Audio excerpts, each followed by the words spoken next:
Right. Good afternoon, class. I hope you're all able to hear me. So, just waiting to view the screen, and on that note, I will begin with the class. Yeah, I can certainly see the stream.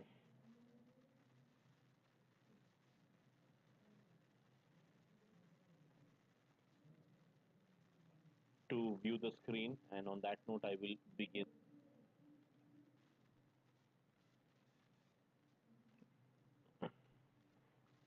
Good afternoon, everyone. Good afternoon, everyone.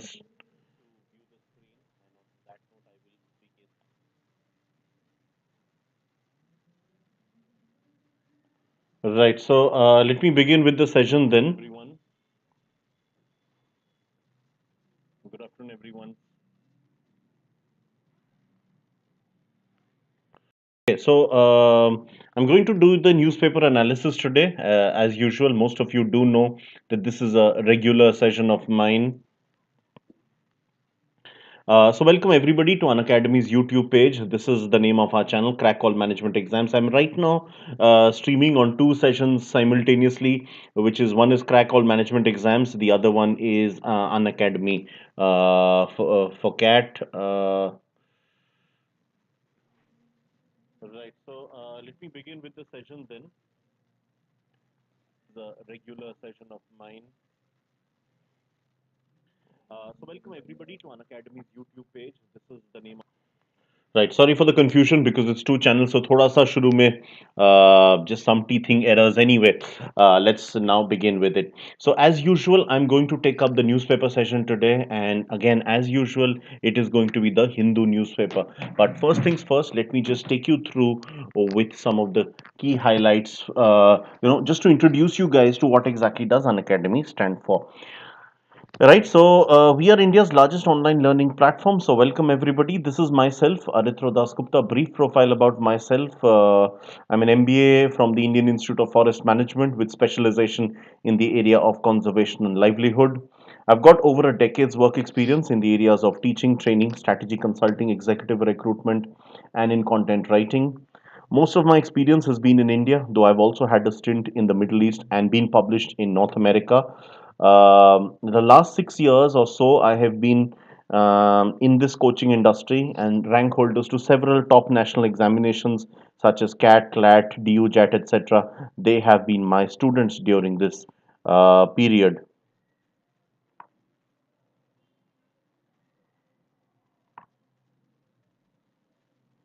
Uh, I think एक साथ दो channel नहीं चलते. I don't know. There's some thing, but whatever. I hope it works well.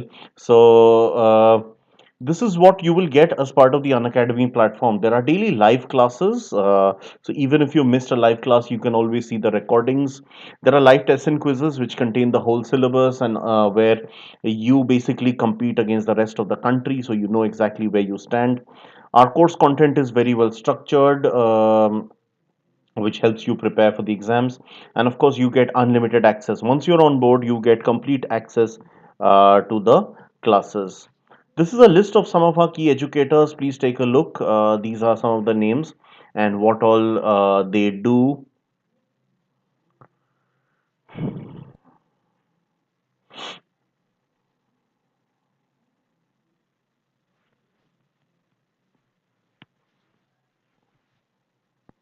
Right, these are some of the live classes that we conduct, and you can take in their thing. But apart from that, this is to show you how you receive notifications for the classes.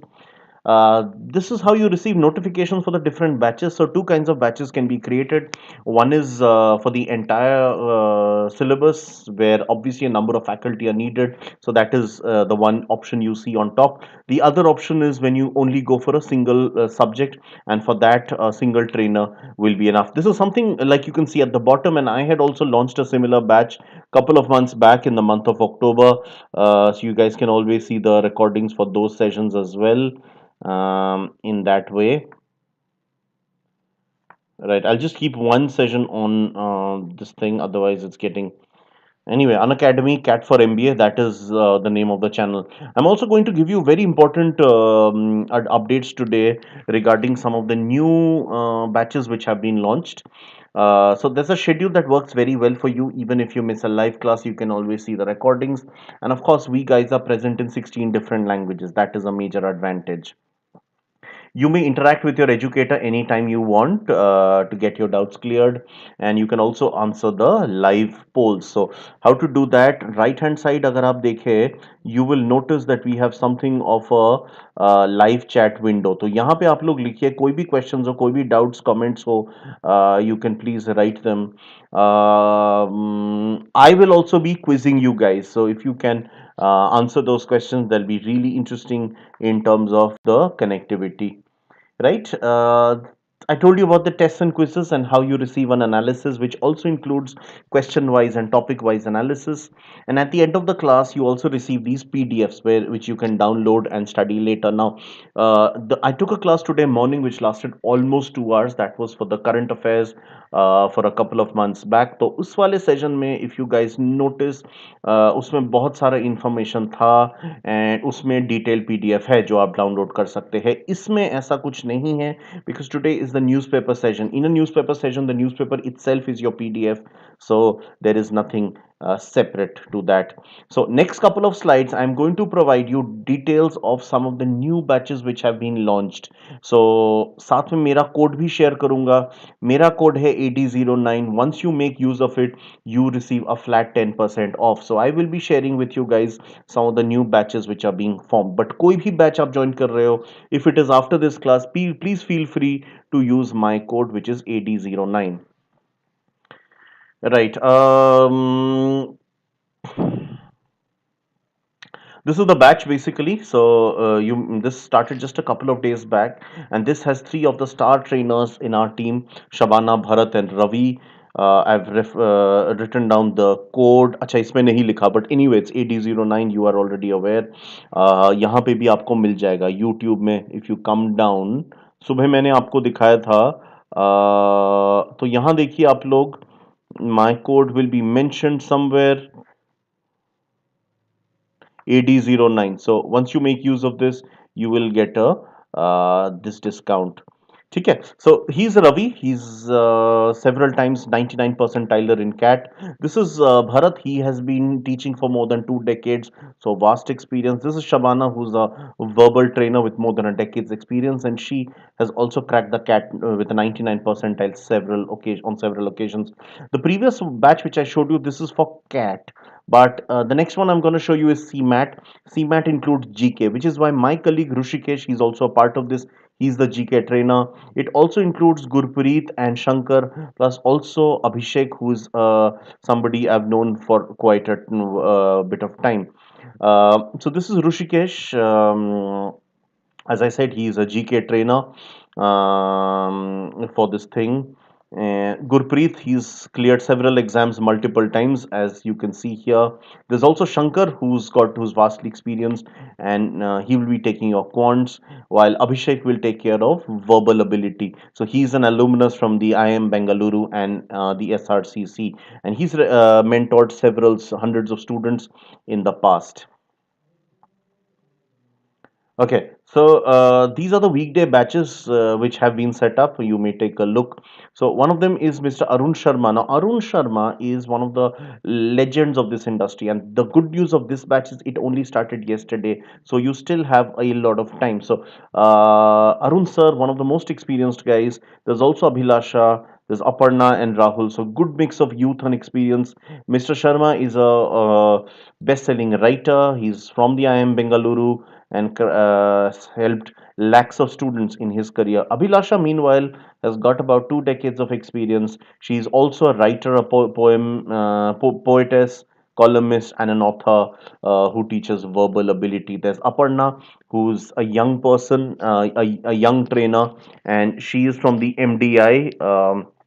She'll be taking care of LRDI. Another young trainer will be Rahul, who will be taking care of quants. He just has also cracked the CAT exam on multiple occasions. And this is the last slide in the introduction, probably the most important one, because here I am sharing with you all the payment structure. So please thoroughly go through the payment structure and let me know how does this work.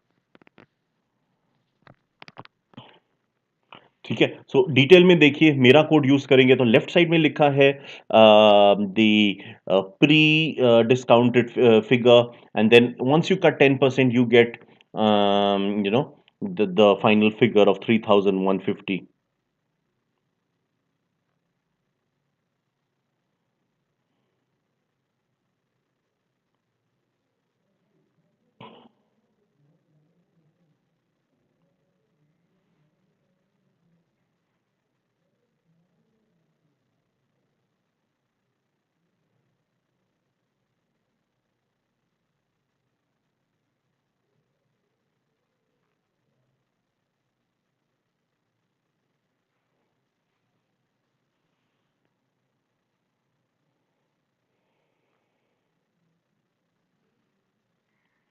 ठीक है, I'm sure you guys have noticed that the longer term courses are far more beneficial financially in terms of value for money than the short term courses are. So go ahead with the more long term courses. But कुछ भी आप करेंगे, use this code AD09. So on that note, I'm going to begin with today's newspaper analysis.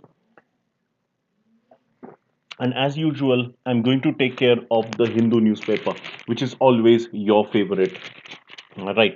So I'm going to start with the top headline, which is as usual about the farmer protests, which have been raging in the country for about a month now, in and around Delhi. So there's the Samyukt Kisan Morcha, which has now rejected the latest government offers to resume the talks. So there was a letter which was addressed to Mr. Vivek Agarwal, who's the Secretary of the Agriculture, who's the Joint Secretary of the Agriculture Department, which makes him one of the top bureaucrats of the particular ministry. He's also the CEO of the PM Kisan, this particular yojana of the central government. There's also an interesting report on how it is the farmer unions which have basically led these agitations from Punjab, but in Haryana it is the Khaps. Khaps are basically, shall we say, clan related in a lot of the rural areas. So moving ahead, even the Chief Minister of West Bengal, Ms. Mamta Banerjee, she has spoken to the farmer unions as well. There have been some protests in West Bengal as well, but more so, she has even sent a team to Delhi to discuss with them. The likes of Derek O'Brien, Shatabdi Roy, Prasoon Banerjee, Pratima Mondol, and Mohammad Nadimul Haq. They were among those who were present and who spoke to the farmers. Right. Leaving aside these farmer protests, I now want to discuss a very important international case. Now, a couple of months back, this is something which I did discuss with you guys. That was regarding the case with Vodafone. I don't know how much you are aware, but Vodafone, which is a British company, PLC, public limited company, India was owing Vodafone certain amount of money. So there was an international case. So. When it's a company from a different country versus a different another country they are in, then it's international case courts which decide the legislation. And in this case, Vodafone won the case. India now needs to pay a couple of, I don't remember the exact figure, but India will need to pay a couple of $1 billion to the Vodafone company for that. You know, on a similar note, there's this energy giant called Cairn Energy, which is also a British company. They will also be having something similar. So India has lost a second consecutive corporate case this year. The country will now have to pay about $1.5 billion, to be precise, $1.4 billion to the Cairn Energy PLC, as I said, which is another UK based company. Now, if I take you through to the history of this particular case, in 2014, the income tax department, they sought information from the Cairn Energy about the group reorganization done in the year 2006, when there was a something of a mini merger with the Vedanta group, where part of the local shares were acquired by Vedanta. Then, in more than a year later, in March 2015, Cairn Energy received another draft assessment order from the income tax department, which cited retrospective legislation seeking 10,247 crores in taxes. Cairn, however, reacted sharply by filing a notice of dispute. Then the case moved to 2018. The pending arbitration did proceed now. The income tax department, meanwhile, start selling the Cairn shares to recover these tax dues. And finally, in 2018, as itself, another three-member international arbitration tribunal concluded the hearings in the tax dispute. So they took a long time to give out the final verdict. It's a 582-page report comprising a three-judge bench. One of those judges was actually from India, who was representing the Indian case. But finally, this group has awarded Cairn Energy the arbitration and the right to get 1.4 billion US dollars. Right. Moving ahead to a recent cabinet decision, the Union Cabinet had a meeting on Wednesday and they finalized that there can now be 100% foreign direct investment in the direct to home services. Now, how does FDI work? If I may explain to you briefly. So, FDI works in the way that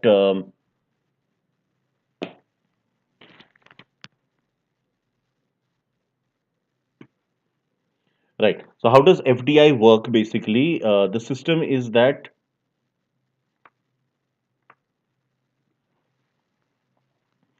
for each industry, a certain upper limit is fixed. So there are five slabs. 26% is the lowest, and that's hardly present now. Most sectors do not have that, except online digital news. That's one of them which recently had. But apart from that, you have 49%, 74%, 51%. 49 is just little less than half.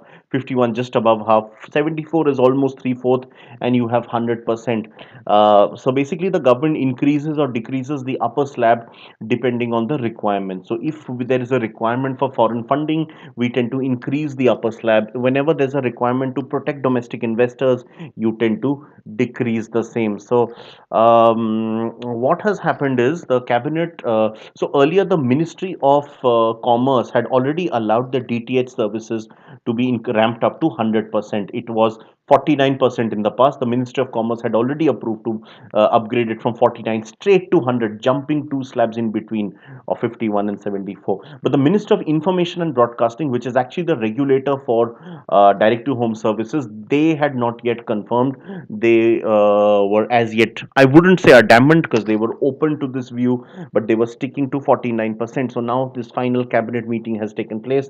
So it will now be 100%. So when it's 100%, it means that any project can be maximum of that figure. It could be less than that, but that's pretty much the thing. So Tata Sky, for example, is a very good example of a requirement of such a thing, because Tata Sky, Sky is an international broadcaster, Tata is a domestic one. Sky could not retain 100% because obviously it needed some sort of Indian partner. But now in the future, whenever they invest, once this deal is over, they can go for 100% in this field. So all these foreign players like Sky, Fox, or Star, they can all now look at a 100% figure. Right, let's move ahead. There are a couple of stories given in short. I will discuss them in detail when I go to the interior pages, such as the DDC elections in Jammu and Kashmir, and also the Hindu group bagging some important awards. The health minister in Delhi, Shri Satyendra Jain, who's obviously from the Aam Aadmi Party, he has said that Delhi has the lowest positivity in the entire country. Yesterday alone saw more than 87,000 tests made, but less than 1,000 have tested positive for a third consecutive day. In fact, the number of deaths in the last 24 hours when the paper went to publication was a mere 18. The total positivity rate is now less than 1%. It's at 0.99%, which does indeed give credence to what Mr. Jain says. In the state of Tamil Nadu, there is also a very important, decision which has been taken regarding the traditional bull taming sport festival of Jallikattu, which is typically held around the Pongal festival. Now, some of you might remember around 5 years back, there was this major case in the Supreme Court regarding the Jallikattu, because animal rights activists, they had protested that this goes against the animal rights. So Jallikattu needs to be banned. So initially, the decision was that for about a few years, the main center you could not have Jallikattu, although you could have them in the smaller venues. Many of the supporters of Jallikattu did not only point to the religious tradition, that is one part. They also said that Jallikattu ensures the survival of the Indian cow species. Because apparently there was this, shall we say, conspiracy theory. Now I can't prove it, right? So in this class, I only talk of facts and figures, but I'm telling you what they believe in. So there's this belief that PETA is ultimately being funded by a lot of these Western milk-based or FMCG companies which want Western milk to be popular all over India, which is the A2 variety. The A1 variety is what is usually consumed in India and what comes out from Indian cow species.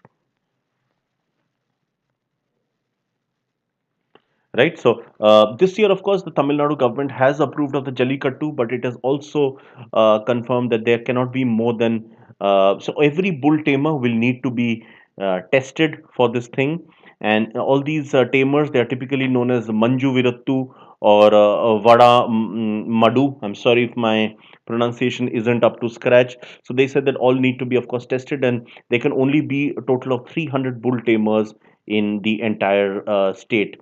Also, there cannot be the entire capacity will be filled up to 50% only to ensure for the COVID-19 protocols to be followed. Right, let's move ahead.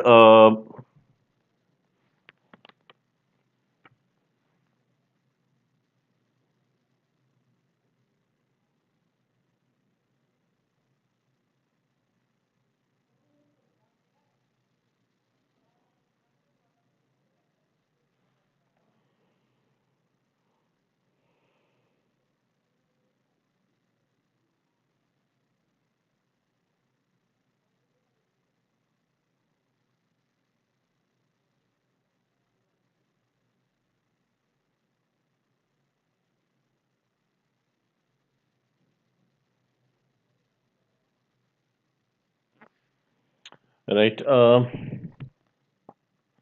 There's this. I'm moving into some of the local pages. So there's this interesting report on because it's very cold in Delhi right now. So a lot of these farmers, they are obviously struggling in a lot of these protests. So they've started using what are called desi geysers.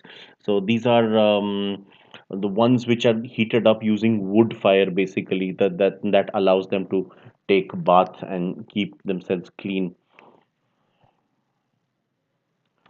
Shri Arvind Kejriwal, the Chief Minister of Delhi, he also addressed the convocation of the Ambedkar University, which is one of the state government universities in Delhi.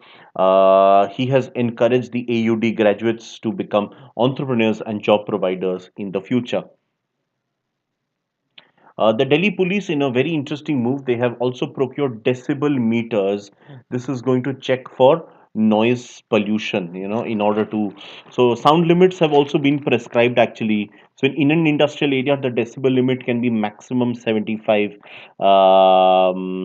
Minimum is at night time, it should be 70. So, night time is 10 p.m. to 6 a.m. The rest of the time is categorized legally as daytime. In a commercial area, it stands at 65 at daytime, 55 at nighttime. Residential is 55, 45. There are some silent zones as well, which are next to hospitals, crematoriums. So this lands at between 50 to 40. So these are a couple of things that they will be going for. By the way, I think you guys might be aware that flights to and fro the United Kingdom have been suspended till the end of this year. The UK has shown another strain of the virus, which is some believe around 70% more harmful. Although let's wait, it may not be that deadly because Pfizer does say that it will take maybe another 6 weeks to rectify that problem as well. So 11 people from UK flights, they have tested positive. This is something maybe worrisome. There are some reports which also suggest that maybe this virus had entered India back in September itself, and maybe we could not react back then. I had told you earlier about something really important, which is about the RRTS. I don't know how much you remember, but that is it's a combination of roads. So it's a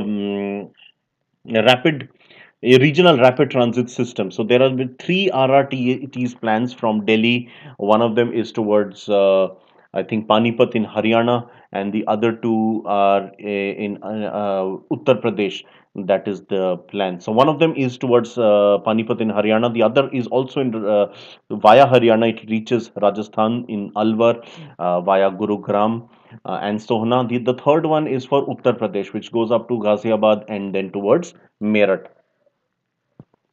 Unlike, let's say, metro, which stops at multiple points, and RRTS is only meant for the major to and fro points with only 2 or 3 points in between those. So this is going to reduce travel time in the Delhi NCR region by a significant portion. तो इसका construction start हो गया है काफी aggressively. So DDA, the Delhi Development Authority, has even provided some exemptions to the RRTS to ensure that they can comply with their construction fairly quickly. And the Sarai Kale Khan will be station is one of the key points in between, connecting a couple of these points. तो उसमें the construction pace has actually quickened. This is for the Delhi Meerut circuit. This is expected to be the first to be released. The Delhi High Court has actually asked the various health authorities to prepare a standard operating procedure (SOP) for post-COVID complications. What we've been seeing over time is that a lot of people, even after they recover from COVID-19, they some of the problems tend to linger on for a while. So how do they overcome these problems? So a couple of these SOPs need to be framed for that purpose as well. Right. Continuing on this, in the state of Assam, recently there were these elections to a tribal council known as the Bodoland Tribal Council. So, usme one of the original members of the NDA, which is so it's known as the BTC or the Bodoland Territorial Council, and it has 40 seats in total. So, one of the parties is the BPF or the Bodoland People's Front. They are an ally of the BJP in the state elections and also in the national election. They're a member of the NDA, but in this election they contested separately. They won 17 seats under the leadership of Mr. Pramod, under the leadership of Mr. Um,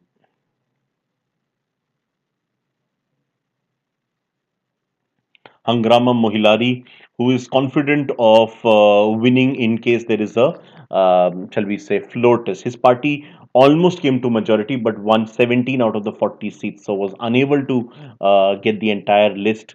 The BJP could provide them support. They have about a dozen seats. I'm not sure of the exact number. Another local party has a few. The Congress has only a single seat here. So one of the other newer parties, which is the BTR, they have their leader, Mr. Pramod Boro, is also confident of getting the support of the BJP and thus claiming uh, this particular seat. So that needs to be looked into.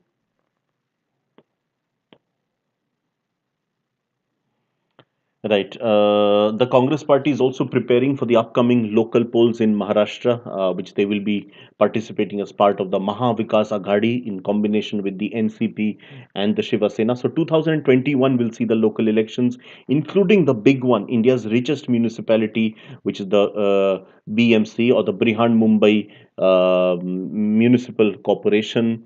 This will also see overall two couple of Zila Parishads, 13 municipal councils, and 83 municipal panchayat. This, of course, is the third level of the electoral process in India, just below the national election and the state elections. A Delhi Mumbai special Rajdhani will start from the 30th of December, which will reach the from the Hazrat Nizamuddin station in Delhi. Right, I'm now moving on to the editorial page, which of course is one which many of you do look into tightly. So, one of the articles here is about vocal for local, and this talks about the local elections in Jammu and Kashmir, the DDC elections. So, I'll talk about it in greater detail. Um, but this editorial does talk about the fact that the Congress and the Gupkar alliance, which is likely to have their leadership in 12 out of the 13 districts. So I'll talk a little bit more in detail on this a little while later. There's also an article on a murder in the convent. This is about the murder and likely rape of Sister Abhaya. After 28 years that this case ran in, the perpetrators have been identified and they have been sent on a life imprisonment. Now, some of the bigger articles, if I may, today, one of them is about a free, fair, and safe election motto. This has been written by Mr. Gopal Krishna Gandhi, who's one of the scions of the father of this nation, Mahatma Gandhi, also a former candidate for the vice president's post, a UPA candidate. He's a former administrator, diplomat, and governor. So he speaks about the essence of democracy and what is the one which is really needed. Um, and then he speaks about the elements that matter. That there are three players in elections. One is the electors, which is the people who vote. The second is the candidates, and obviously the third is the election machinery, the overall process of ensuring an election is conducted free and fair. So it speaks about some of the forthcoming elections, such as in some very big states like West Bengal, Tamil Nadu, Kerala, Assam, and also the smaller Puducherry, and how that can be handled. He speaks about some of the links with the Constitution of India and what are the safeguards which are spoken of. And of course, this is not any extra goodwill. Elections should be seen as merely a duty which the government and the authorities need to ensure. And some of the steps that need to be taken, he has highlighted, which should make it free and fair. There's one very important article, and I want everyone to read this. This is on the Hindu. It's written by Mr. P.K. Anand, who's a visiting researcher at the Institute of Chinese Studies in Delhi. So he's actually really ideal in this sense because he has gone through the model in China, which I'll talk about shortly. He's also a non resident fellow under the China India Scholar Leaders Initiative, which is part of the India China Institute at the New School in the New York City. So he has spoken in light of the recent violence which erupted in the Wistron factory. Wistron, of course, is a parts maker of the Apple company. It's a Taiwanese company which had its manufacturing base in China, but recently shifted after the Chinese-Taiwanese relations suffered. So they had shifted manufacturing to India, specifically to Karnataka, but near Bengaluru. But things are going bad. There was violence recently. There was some, so total, the Wistron company says it suffered losses worth $437 million. So Apple has held off any more orders. They are not closing the plant as yet, but they have not yet sent. They have basically held, sort of रोक लिया गया है. अभी कुछ नए orders नहीं आ रहे Apple की तरफ से. तो थोड़ा सा अगर हम बैकग्राउंड देखें, बहुत सारे लोग ये भी कह रहे हैं कि the labor relations were not very good, and the labor, while obviously nobody supports pillaging and sabotage, it is also true that they were working under really tough conditions. And why does that happen? So let us understand the case in China. In China, for long, it has been known for really pathetic conditions for the workers. Many of them are forced to work with overtimes, not much of, hardly any financial securities, and shall we say,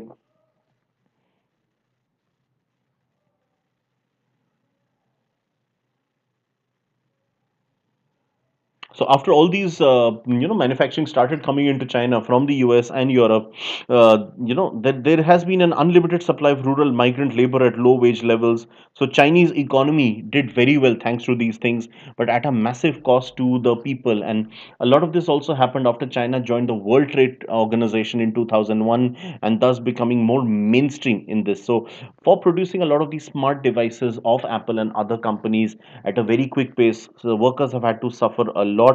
Long tiring shifts without much breaks, constant disciplinary monitoring by the supervisors as well. So this has led to problems. And sometimes what happens is, in order to make up for labor shortage whenever there is, even students who are studying at vocational institutes, they are made to do forced internships or forced, yeah, internships basically, because they are not registered at workers. So even जो थोड़े बहुत benefits workers को मिलते थे, वो भी इनको मिलना बंद हो गया. Foxconn is actually one of the biggest producers of Apple parts, and Foxconn's name has been really tarnished in this field. In fact, there was a book which was released by a couple of writers earlier this year, known as Dying for an iPhone: Apple, Foxconn, and the Lives of China's Workers, written by Jenny Chan, Mark Selden, and Pun Angai.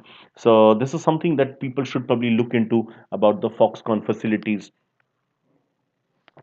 it was fairly common to see some workers often commit suicides. So as a result, what a lot of these parts manufacturers in China did was they erected tents nets right next to factories. So these net meshes or wire meshes right next to buildings has now become a common sight on Chinese factories.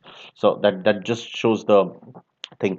So now what has happened is, with India already not being particularly renowned for having great labor welfare practices, on top of that, a Chinese model being followed meant that the Chinese experience was quickly getting replicated in India, and this does not augur well at all for either the state of Karnataka or India generally. So these are not the right optics for the world to view when it looks into indexes such as ease of doing business.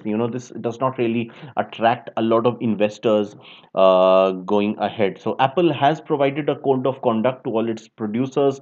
This is something which is barely followed, and however, the writer feels that India will need to get this correct in order to, in the future, get better this thing better business traction. Anyway, so this was very important article, especially those who are going for all these management courses do need to read this. I can see somebody else has joined our session. Welcome, whoever that is. Do feel free to write in any comment which you would be having. I'll also check for my other channel, because there are two channels on which it is streaming right now. So मैं दूसरा भी देख लेता हूँ एक बार.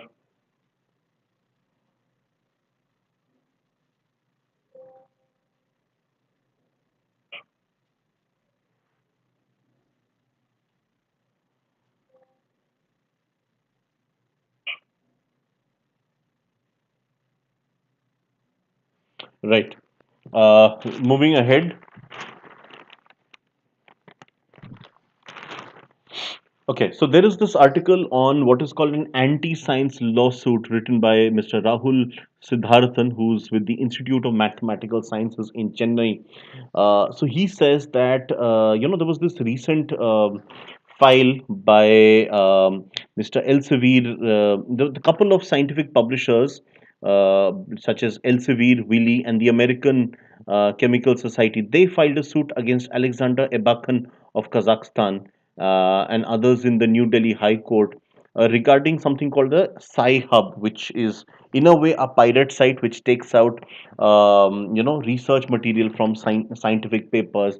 This does have merit, this lawsuit. This writer or myself, we are not going against that, but the only thing is that this actually ends up benefiting a lot of people. A lot of the information does get shall we say um, spread out to many other people who would want to see that. So this he's actually explained how scientific publishing actually works and the massive costs that are involved. So that means that many people who are not working at this, studying at these elite institutes, or maybe from countries which are not the most powerful in the world, not the richest ones, they tend to struggle in this sense. And there is a reason why all the Nobel Prize winners, especially in the sciences, tend to be only from a couple of developed countries. So he's actually spoken about a lot of these. He says that this is a beneficial site. Although it is pirated, it ultimately benefits humankind. So this is not something that should be tampered so easily.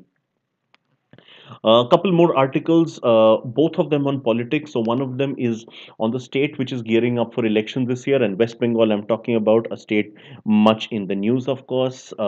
West Bengal is going to see a titanic clash between the very popular local leader Mamata Banerjee versus the BJP, which is making inroads. There's also a third front with the left front and the Congress, which could play a spoiler if nothing else. Although they could also do slightly better than that. So moving ahead, what has happened is, so there was recently a couple of surveys which, okay, this article written by Mr. Sajjan Kumar, he's a political analyst and associated with the People's Plus and also with the IGPP in New Delhi. So he's speaking about a sort of a change which many people in the state desire, although it is not that overwhelming. He's speaking about some of the ground violence which has taken place in the state of West Bengal, and how during the 34 years of left rule from 1977 to 2011, a lot of the most local panchayat leaders, they tended to be from the academic community, but now a lot of them are from the business and local contractors. So that has led to much greater corruption in recent times. While earlier the corruption was always there, at least to some extent, but it would be spread out. Now all of it, a lot of it is centered around some political leaders. That is what he says. But he also speaks about the massive popularity that the chief minister enjoys, and so one of the ways in which they're cornering the BJP, which is the fact that the BJP may not have a very strong state electoral unit, and they don't have a strong chief ministerial face to take on Mamta Banerjee. So these are a couple of things that he's speaking out. He's also talking about a lot of the other castes, some of the scheduled castes and scheduled tribes, who seem to have got the worst of a lot of local corruption and reign of violence. So that is something which will need to be looked into. So many of them could actually shift towards the BJP. They do not see the Congress or the left as viable alternatives to the Trinamool Congress, because they see the leadership is pretty old and they seem to be disorganized on the ground in comparison to the BJP. And the popularity of the Prime Minister Shri Narendra Modi is also immense. So they are actually looking at the BJP also wants to make it a Modi versus Didi fight. So let's see how things work in the next couple of months. Right, moving ahead, let's also look at, in fact, one more thing I wanted to tell you before moving on to the next article is how the entire momentum has shifted to individuals rather than necessarily ideology. So, for example, Shubhendu Adhikari's hold over the Jungle Mahal and Purbo Medinipur areas, the BJP's Mukul Roy, who was earlier with the Trinamool Congress, also with the Gorkha Jan Mukti Morchas, Bimal Gurung, him in Darjeeling, Adhir Ranjan Chaudhary, who was from the Congress, his hold over Behrampur, and the likes of Abbas Siddiqui or Asaduddin Owaisi among the Muslims in that area. These are a couple of things which are being debated on. Anyway, finally, moving ahead, I just spoke to you about Owaisi, and there is an article on Asaduddin Owaisi's party, which is the AIMIM, and the article says that there's no sole spokesperson for Muslims in India. The writer is Mr. Sheikh Mujibur Rahman, who teaches at the Jamia Millia Islamia in New Delhi. He says that as much as Owaisi would like to show himself as a Jinnah, he is definitely not one. Nowhere close to that. There are some crucial differences. One of them being how Jinnah was extremely westernized and was not really very religious himself. Owaisi, on the other hand, wears religion on his sleeves. Another thing is about how Owaisi has at least verbally remained loyal to the Indian crown, to the Indian Union. Not something that Jinnah ever did. He was always he used to talk about his community not being minorities but wanting a separate nation. Jinnah, however, never really, it seemed, catered much toward the lower caste Muslims or even among the Hindus, but Owaisi has constantly spoken about something of a unity with the Dalits, and he's spoken. In fact, Owaisi's party did have an alliance with the Vanchit Bahujan Aghadi, Prakash Ambedkar's party in Maharashtra. This is part of his outreach, for example. So these are a couple of things which have been discussed, and how he he does not really have traction. It's only limited pockets where he has some influence. Right, moving ahead, I'm done with the editorial. There's a night curfew which has been imposed in Karnataka. The RBI, meanwhile, has spoken about illegal digital lending apps and how one needs to beware of these.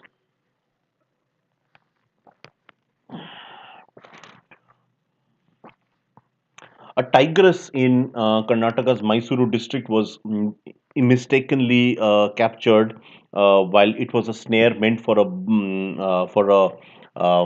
bear. Instead, a tigress got caught. So she was injured. She was rescued by the Chamundi Animal Rescue and Rehabilitation Center, which is in Kurgali, on the outskirts of Mysuru. But now she's set to be transferred to Mysuru, which of course is at the center of a very important forest area. The Nagarhole, Bandipur, Wayanad, all these forests are relatively nearby. A Malayalam filmmaker, Mr. Shanavas Naranipuza has passed away at the age of 40, while another Malayalam poet activist, much older, she's 86, Miss Sugata Kumari, she passed away due to complications arising from COVID-19. The chief of the Shiromani Akali Dal, obviously former member of the NDA, Mr. Sukhbir Singh Badal, he has written a letter to Mamta Banerjee, the Chief Minister of West Bengal, urging for a united fight for these farm laws. Uh, in the state of Rajasthan, something interesting has taken place. One of Congress's allies in Rajasthan is the BTP, or Bharatiya Tribal Party, which has two MLAs in Rajasthan, also two MLAs in Gujarat. They had supported during the Sachin pilot crisis, which took place, and also during the Rajya Sabha polls recently. But now the BTP has withdrawn support. They've written to the governor of the state. This is because there were recently some local elections in the district of Dungarpur, where the BTP emerged as the single largest party. They were expecting support of the Congress to clinch power in that district, in that area, but the Congress refrained from supporting the BTP candidate. Right. There's one very important thing which I wanted to talk to you about, which is the elections in Jammu and Kashmir. And this is the DDC, or the District Development Council, which has replaced the traditional panchayats. This was the first electoral exercise in the former state of Jammu and Kashmir since the abrogation of Article 370. So there were three major groups which fought in it. One was the BJP, another was the Congress, which the Congress initially was a signatory of the Gupkar alliance, but eventually they contested the election separately. The third is the Gupkar alliance, which I told you, known as the PAGD, which is the People's Alliance for the Gupkar Declaration. Gupkar is the residence of the Abdullah family, one of the oldest, most powerful political families in the valley. So you have the Abdullahs. Who've had three generations of chief minister. Their party is a national conference. You also have the Muftis, their party is the PDP. These are the two biggest parties from the union territory. In fact, the PDP is the most strongly opposed to abrogation of Article 370. You also have some smaller parties such as the JKPC, or the People's Conference, which was a BJP ally during the last Lok Sabha elections, led by Mr. Sajjad Lone. You also have a couple of the communist parties in it. So overall, BJP emerged as the single largest party, and that has made the Union Law Minister Sri Ravi Shankar Prasad say that this proves that separatism and terrorism will not work in Jammu and Kashmir, and how faith in democracy has been restored. The BJP was the single largest party with 75 seats in total. 72 of them were in Jammu. Jammu has always been a stronghold of the BJP. Only three seats in Kashmir, but all three won in three different districts of Kashmir. So while the BJP did emerge as the single largest party, it must be noted that overall their tally is much lower than the overall Gupkar alliance, which includes a number of parties. So the Gupkar alliance ending on 110, out of which by far I think the Lions. Share has been taken by the National Conference, followed by the PDP, which has 27 seats. I believe the National Conference has over 60 seats. I'll need to check the exact figures, but I know the PDP has 27. The Left Front, the Communist Party of India, also has 5 seats. I think the JKPC has 8 as well. Uh, right, so that's pretty much how things worked. Congress won. So out the Gupkar alliance, they did win majority of its seats in Kashmir as expected, but they did win some in Jammu as well. So it was 84 in Kashmir, 26 in Jammu. The Congress won only 9 in Kashmir, 17 in Jammu. Independents did very well. 31 independents won in Kashmir, 19 in Jammu. A lot of the independents and also the Congress, they are expected to support the Gupkar alliance. So the Gupkar alliance is expected to form the mayorship, or whatever is the term being used, in 13 of the 14 districts. There are 14 districts, so 13 of them are expected to, with some support from the Congress and some independents, the Gupkar alliance should comfortably have their head in 13 of these 14 seats. Right. Moving ahead, the Hindu group. I'm reading the Hindu, and I must acknowledge the fact that they have won a couple of important awards now. They've won back four awards: two gold, two silver, under what is called the One IFRA prize, WAN IFRA. So they had a campaign called "Keep the Habit," which won the best native advertising or branded content campaign. Also won the best in audience engagement. Sports Star, which is the sports magazine under the Hindu, its website won the gold in best in lifestyle sports entertainment website or mobile services. Also, the website won a silver in best paid content strategy, which includes paywall, membership, or crowdfunding models. Couple of other channels such as the Malayala Manorama, which by the way also runs the Week magazine, the BBC News, Matrubhumi, another Malayalam newspaper, ABP, which runs the Telegraph newspaper, several TV channels, also the Business Standard business news newspaper. There's the NDTV Convergence, the TV18, and also the Quint, which is a digital channel. Quint, like the Print, Scroll, The Wire, Swarajya Mag, Op India. These are some of the well-known digital content providers. So the Quint did win this prize here.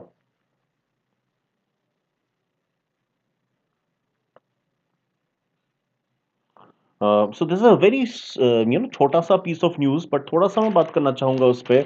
And so this article is about a girl being mauled to death by some lions in Gujarat near the Gir forest. Now, I understand a lot of animals are killed by humans every year. This is a rare case, and I do know that a lot of times humans take revenge. And please do not get me wrong, I am the ultimate nature lover. But the only thing I would like to say is that the Gir forest has now become overpopulated with lions. It's a good thing to have a large lion population, but you need greater territory as well if you have more of them. So either you empty villages and put lions in there, which is not possible.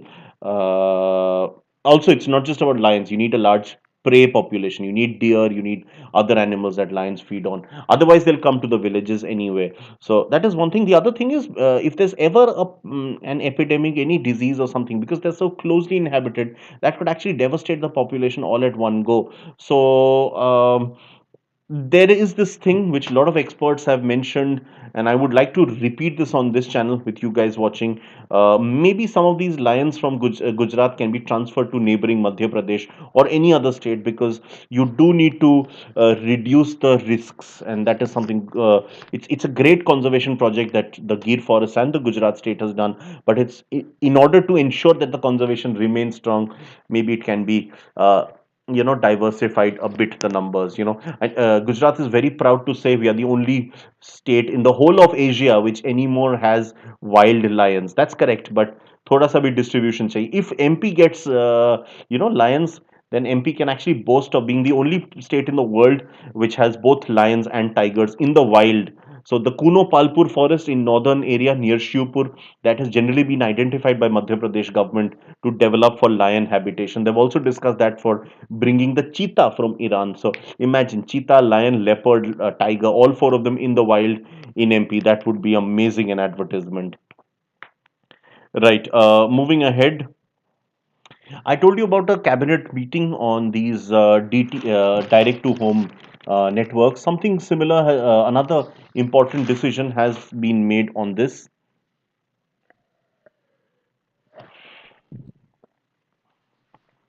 So the cabinet has also approved the merger of four film and media units as established by the Information and Broadcasting Ministry. So one of them is the Films Division, another is the Directorate of Film Festivals, the third is the National Film Archives of India, and the fourth one is the autonomous body, which is the Children's Film Society. All of these are to be merged with the NFDC, or the National Film Development Corporation. So different timelines have been provided. ये कब कौन सा start हुआ उसके बारे में.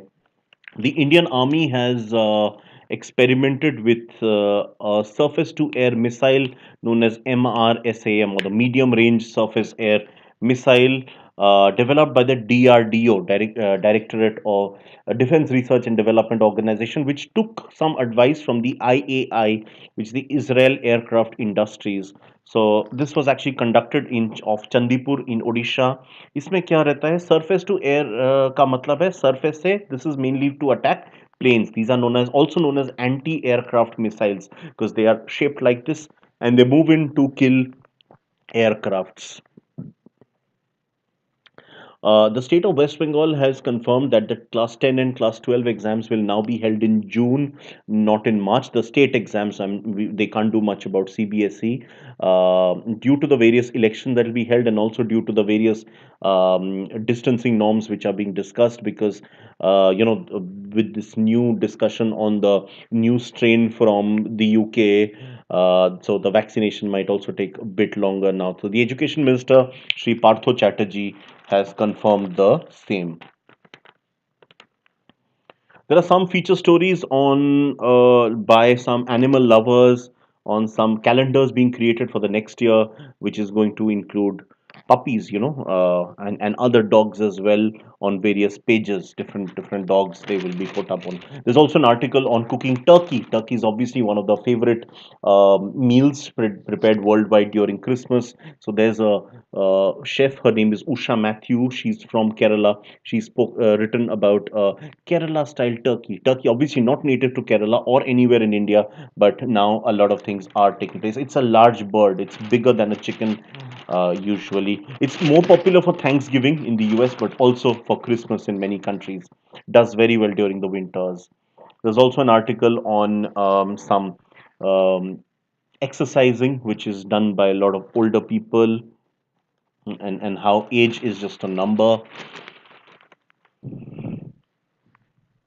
In fact, most scientists have written about how this so-called new strain is not going to affect the efficacy of the vaccines. The vaccines which have been approved will be good enough to take care even of the new mutations.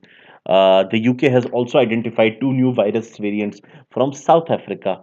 That's another point in it. UK and France, meanwhile, have reopened cross-channel travel. So there's something called an English channel. So if you look at the location between the UK and France, मैं थोड़ा सा आपको maps में दिखा देता हूँ. I think that will be easier for you guys. So there is an English channel which separates mainland Europe from Great Britain. So English channel बहुत deep नहीं है और बहुत लंबा भी नहीं है. तो below the seabed, a tunnel was created which allows for trains to pass through between mainland Europe and the UK. तो मैं वो थोड़ा सा आप लोगों को दिखा देता हूँ, because that will make life easier.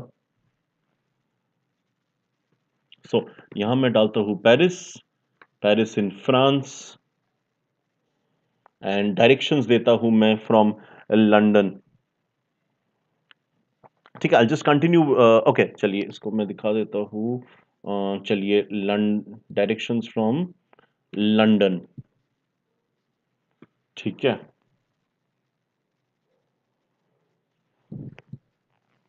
Right. तो ये आपको दिखेगा, पानी है. This is city called Calais, CALAIS. उसके पास this Dunkirk, the scene of the famous siege of Dunkirk during the Second World War. UK के वहाँ पे कुछ पोर्ट सिटीज है लाइक डोवर. वहाँ से you can have these trains and I think cars as well which go below the sea bed. Amazing and innovation which was done. So this has now been restarted. इसको बीच में close किया गया था due to this threat from the virus mutant, but now it's been restarted. ठीक है guys, please let the questions keep coming in. Keep them pouring in. Okay, Vladimir Putin, the president of Russia, seems confident to have good ties with Joe Biden, the president-elect of USA. Okay, moving on to the business page before I get into the sports page.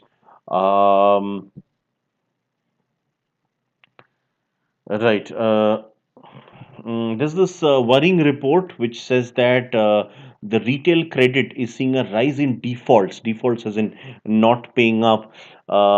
This has risen from 0.51% in credit card segment 2 to 2.32%.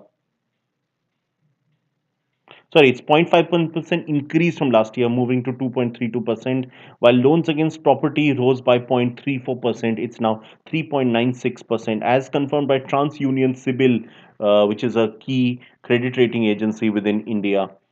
The Amazon versus Future cases dragging on. Future Group of Kishore Biani acquired by the Reliance Industries Limited, but Amazon claims that they had an agreement with the Future Group for asset transfer. So ये काफी time से चल रहा है. So the Future Group believes that Amazon's bid to control Future is actually violates the FEMA, or the Foreign Exchange Management Act, which governs the foreign direct investments in India. Housing sales have actually gone up by 51% in the October to December quarter.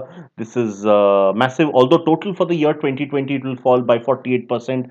This is because of the earlier months, but the final quarter is seeing a massive rise. As per data by JLL, or Jones Lang LaSalle, which is a top real estate consulting firm. Meanwhile, if you look at the October numbers, Bharti Airtel has actually done better than Jio in terms of adding new users. Airtel has added 3.67 million new users compared to the 2.22 million added by Jio. Right. So on the other, uh, operators like Vodafone Idea, also BSNL, MTNL, and Reliance Communication, all of them reported a loss of the subscriber base. Reliance Communication, or RCOM, was an existing company of Anil Ambani. That's part of the ADAG, Anil Dhirubhai Ambani group, but that's of course not doing anywhere as well as the Geo. Right, just so that people are not confused. Couple more things I need to read out on the business page. But first of all, I just need to connect the laptop charger. It did give me good service for a while, but abhi mujhe charger lagana padega. Just give me a moment, please, all of you. Meanwhile, keep the questions coming in. I will be happy to answer them.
Right. Okay. I'm back here for the class.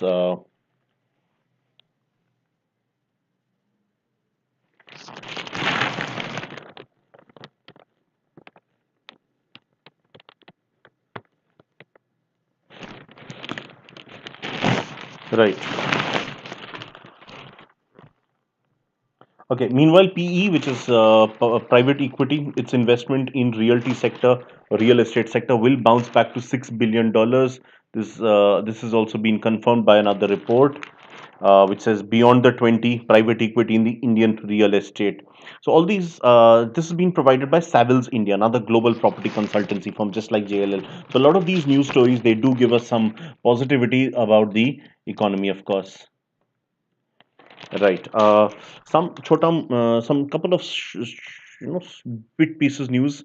The SR projects, they won a new $62 million project in the country called Papua New Guinea. In fact, I had showed you Papua New Guinea, I think, in yesterday's class itself. It's a pretty large country, but not very populated. It's just north of Australia. In fact, there's an island called New Guinea, which is shared between Irian Jaya and Papua New Guinea. Irian Jaya is on the western side, which is part of Indonesia, and the eastern side is an independent country of Papua New Guinea, home to thousands of different tribes in the country. Right. So Bharat Forge, meanwhile, its German arm has reached an agreement with regarding some of the local issues. Air passenger traffic has increased by 22% as per ICRA, which is an Indian subsidiary of the Moody's. This is in comparison to a month back. While Karnataka, this is something important. The state of Karnataka has unveiled a new portal which is specifically for farmers' requirements. It's called Fruits, and that's because it's called Farmer Registration and Unified Beneficiary Information System, known as Fruits. The initial it'll be run initially by the Kannada Bank. That's the government PSU which will do the initial running of the same. Right. I'm done with the business page. Moving into the sports pages. Mm, the first test match was actually a pink ball test match because it was day and night, but now we are back to red ball cricket. The Boxing Day test match beginning on 26th December will, of course, be a day game as usual. So, India has once again started focus on that. Um, but Australia is going to miss two important players. One is the opener, David Warner. The other is the fast bowler, Sean Abbott. Both have been, due to some injuries, they'll not be able to play in the next game. Today, in fact, the BCCI is expected to meet. They have the AGM or annual general meeting regarding some issues such as the presidency of the body. Bishan Singh Bedi, who is obviously a legendary Indian left arm spinner and captain of the team, back in his day in the 60s and 70s. He wants his name to be removed from one of the stands on the Firoz Shah Kotla Stadium in Delhi, which is set to be renamed as the Arun Jaitley Stadium. I think it has already been renamed. He feels that the stadium should have been named after a cricketer and not a political figure, just like Shane Warne's name is there. Shane Warne, Don Bradman, W.G. Grace, um, Sir Vivian Richards, their names adorned several stadiums like W.G. Grace at Lord's, Sir Jack Hobbs at the Oval, Sir Donald Bradman at the Sydney Cricket Ground, Sir Garfield Sobers at Barbados, and Shane Warne at the MCG, Melbourne Cricket Ground. That's how to be. It should have been his case as well. That's what he feels. Right, in the ISL is now hotting up. A lot of matches have already been played. A lot of teams have played between 6 to 8 matches. East Bengal, shockingly, is at the bottom of the 11 team table. There's a 2 day break now. Mumbai City is right on top, same points as ATK Mohan Bagan, although with a slight better goal difference. So that's how they are on top. Um, Yeah, finally, as usual, I'm going to round up the day with some news from the world of European football. A roundup of the scores. Last night saw the semi-finals of the League Cup, which is the second cup tournament in England. England, like France, has two domestic cups. The FA Cup and the League Cup. So, the League Cup quarterfinals were held the last 2 nights. Tottenham Hotspurs won their game against lower division side Stoke City, who were in the Premier League till 2.5 years back, and in a lucky draw, they are going to meet. So Spurs have been pretty lucky in their journey so far. They first match of theirs against Leyton Orient, fourth division side, that was called off due to COVID-19. Some of the players in Leyton Orient tested positive. The next game they won against Chelsea. I think it was they won on penalties. That was a good victory. Then they drew up against Stoke City, which is not a weak side, but ultimately it's a second division side. And even in the semis, they will be facing a lower division side, Brentford City this year. Brentford. They are also from the same city of London, and Brentford was almost promoted last season. They were among the best teams to watch in the Championship, which is the second tier of English football. Besides Leeds, they were among the best teams, but right at the end, they goofed up and they did not finish in the top two. The top two teams qualify, and then they took part in the playoffs, and again they goofed up, losing the playoff final to Fulham, fellow London club. So Fulham and West Brom, two teams most felt were undeserving in comparison to Brentford, a very well-run club. But the problem of being well-run is that if you don't get promoted, you tend to lose a lot of your players. So they've actually lost a few of their big players this summer, like Ollie Watkins and Said Behrama. Maybe soon Christian Norgard as well. But they've got good players as well. They bought Ivan Tony. So Spurs going to play Brentford in the first semi-final. The other semi-final will be between the two Manchester Giants, United and City. United defeated Everton, and City defeated Arsenal in the quarterfinals. City actually won 4-1 against Arsenal. So that should be a cracker of a game. This year, the semi-finals will all be single-legged, unlike the last several years where the semi-finals of the League Cup was double-legged. So that's not going to be the case this year. They've reduced the matches due to the COVID-19 and the fixture congestion worries. So that was from the cups. Let me tell you some of the league results. Spain and Italy were two countries that had some league matches. And in Spain, a record has been created by Lionel Messi in the 3-0 victory over Real Valladolid. He now has, this was his 644th goal, which means that he now has more goals for Barcelona than the great Pele had for FC Santos. So this is the maximum number of goals by a player for one tournament, for one club. So Pele had 643 goals for Santos, the Brazilian club. So Real Valladolid losing 3-0 to Barcelona. Messi scoring the third goal. The first one was scored by the French centre back Clement Lenglet, and in between the Danish striker Patrick Braithwaite also scored, added a goal. Meanwhile, Real Sociedad, who've been the surprise package in the last couple of years, doing a very well-run club, they lost 2-0 to Giants Atletico Madrid, for whom Diego Llorente and Hermoso scoring the two goals. Valencia losing 1-0 at home to CF Sevilla, for whom the Spanish playmaker Suso, formerly of AC Milan, he was the only sole goal scorer. In Italy, Crotone defeated Parma 2-1. Juventus lost for the first time this season, losing 3-0 to CF Fiorentina. Fiorentina is the club that Franck Ribéry, the French legend, plays for. He joined them after leaving Bayern Munich. He was not among the goal scorers though. Martin Caceres scored one of the goals, the Uruguayan fullback. The Brazilian fullback Alexandro scored an own goal for Juventus, and there was also another goal by Vlahovic. So Fiorentina from the city of Florence winning 3-0 against the Giants Juventus. Right, so that is pretty much it for my newspaper round today. I'm going to keep the session open for a couple of minutes in case you guys have any questions you may discuss.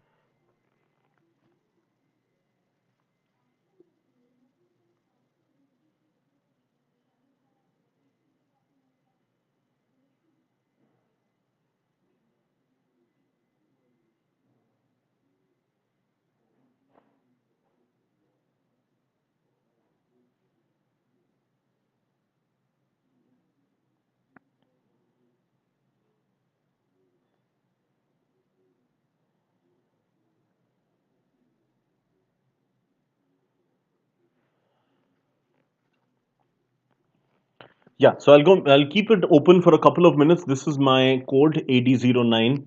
You know the drill. Do like my session. Many of you have already shown your love. Do share with your friends, whoever requires help in GK. And of course, do subscribe to the sessions as well. I have a session on unacademy.com on Saturday. So do subscribe to me there so you can check my sessions then as well. So do keep your doubts coming in. Once you're done with that, I'm going to wrap up the session.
Right. I think we can now wrap up. I can't see any more of the questions.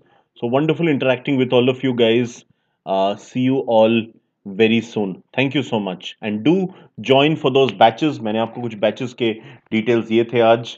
उनको please consider कीजिए. It'll be great fun. But whenever you join, use this code AD09. So signing off now. Thank you all so much.